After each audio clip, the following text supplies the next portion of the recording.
Devocional Leitura Diária, domingo, Mateus capítulo 3, versículo 16. E, sendo Jesus batizado, saiu logo da água, e eis que se lhe abriram os céus, e viu o Espírito de Deus descendo como pomba e vindo sobre ele. Título do devocional: Quando os céus se abrem. Voltemos ao batismo de Jesus.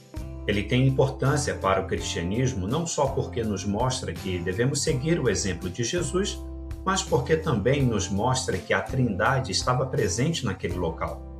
O Deus que criou o universo estava contemplando seu Filho, Jesus Cristo, homem, sendo batizado, e o Espírito em pessoa aparece na forma de uma pomba.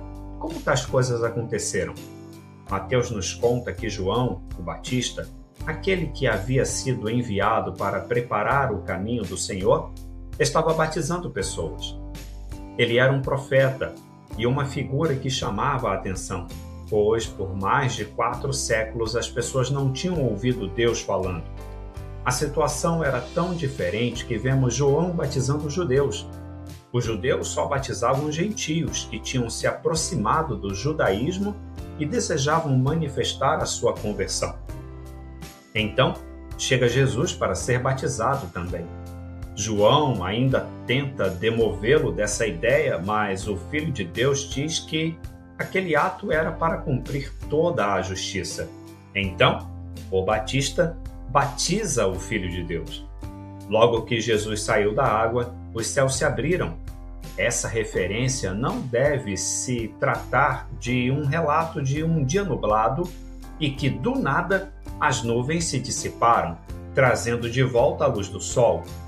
O texto fala que, após Jesus ter sido batizado, os céus se abriram para ele, abrindo caminho também para que o Espírito de Deus, em forma de pomba, viesse sobre o Filho de Deus e que a voz de Deus fosse ouvida por todos os presentes. Note como a obediência pode fazer a diferença.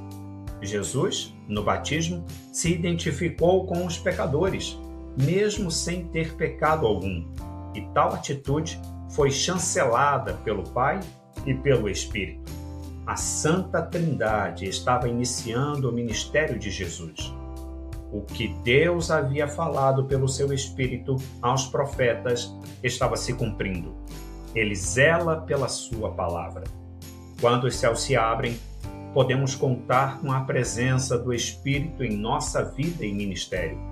Quando os céus se abrem, é possível ouvir a voz de Deus confirmando a sua vontade, mas a obediência precede todas essas manifestações.